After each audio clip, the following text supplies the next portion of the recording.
On live.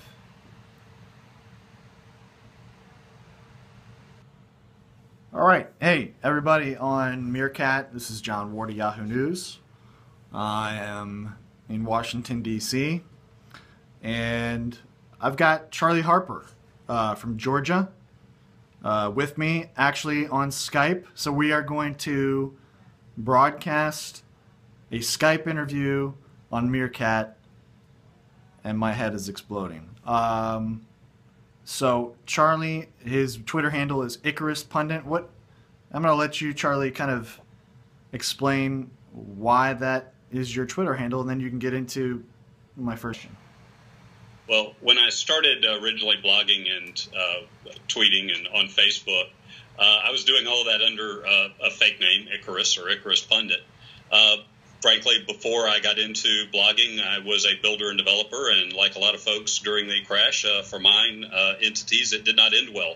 So I had a lot of free time, but frankly, just didn't really feel like having my name out publicly, but still had a lot of thoughts from when I had been politically active, mostly in the late 90s and the early part of the millennium decade.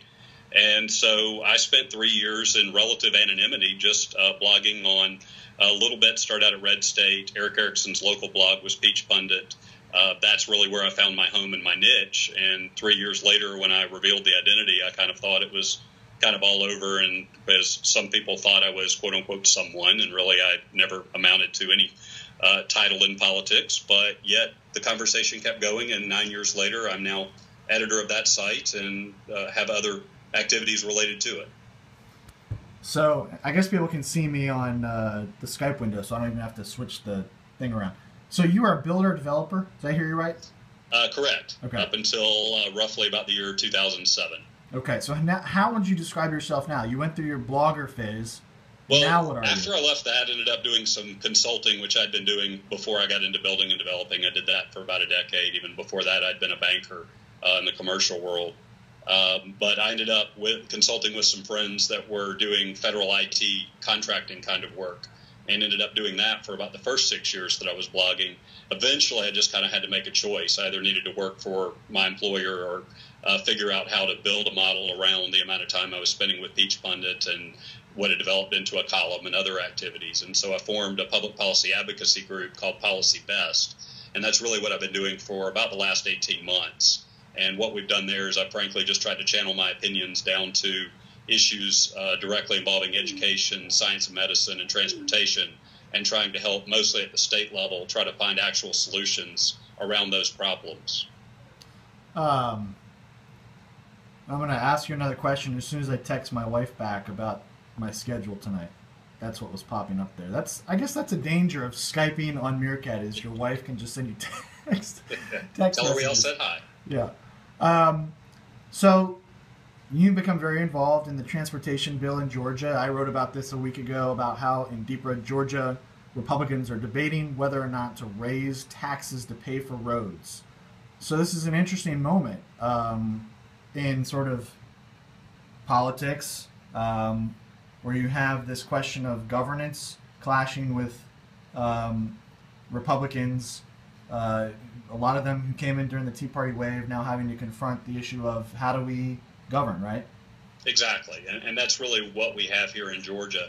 If you take the premise that we are taxed enough already, that also kind of implies that we're all taxed equally.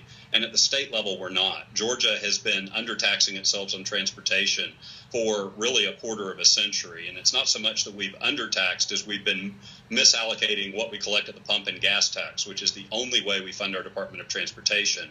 And we've been sending 40% of that money to either the state's general fund or to local governments for non-transportation uses. So what we've tried to do in Georgia is say that we're going to tax ourselves for the reason that we need, which is transportation, from the one source that our Constitution states that should be used, which is a gas tax.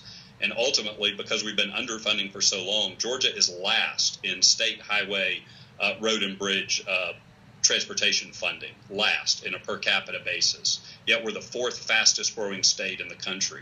And what we've said is there is nothing conservative governing that way.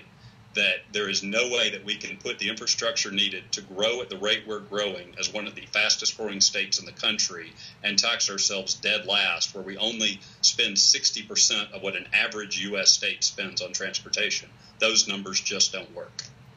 So the bill passed the House last week, right? Correct. So now Yes. it's in the Senate. What's the prospect for it to pass? It was assigned to the Senate Transportation Committee. Frankly, it's still not known if they're going to start with a blank slate or if they're going to try to amend or possibly even agree to the bill that the House has passed. There's really been very little public comment from the Senate or even key senators on this bill since it was originally introduced in the House. So, frankly, I'm waiting to see. I'm very cautiously optimistic. The lieutenant governor that has responsibility for running our Senate has said that doing nothing is not an option, as has our governor, who is expecting something on his desk with a price tag of at least $1 billion a year for funding.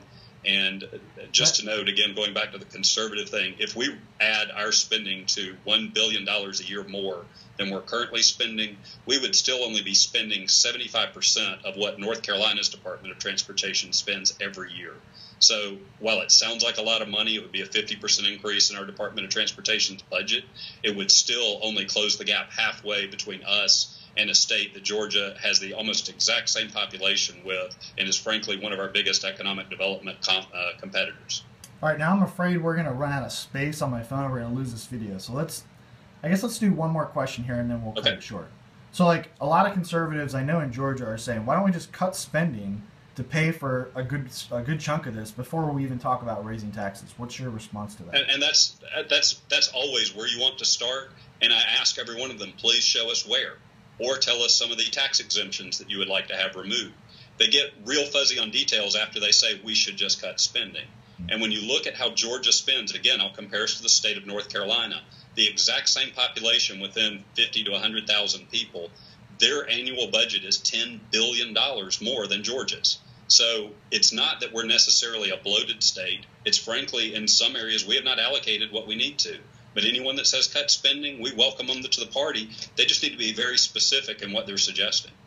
I guess a capstone question would be, what does this episode say about the Tea Party, this current debate?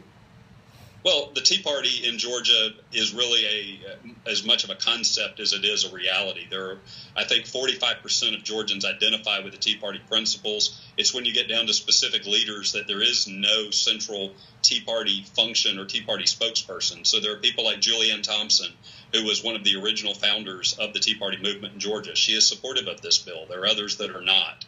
So there's really no way to say the Tea Party is for it or against it. You have to get down to individuals, and it's just like everything else. At the end of the day, you have to find a coalition and a majority that will pass it. And we do have some Tea Party support. There is Tea Party opposition. There's no uniform spokesperson for the Tea Party here. Did you say there's no unicorn spokesman?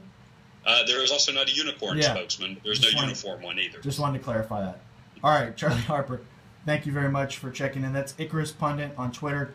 Follow him for all the best news from Georgia. I'm going to sign out here, and we'll kind of close it out on Skype there. Thank you, Charlie.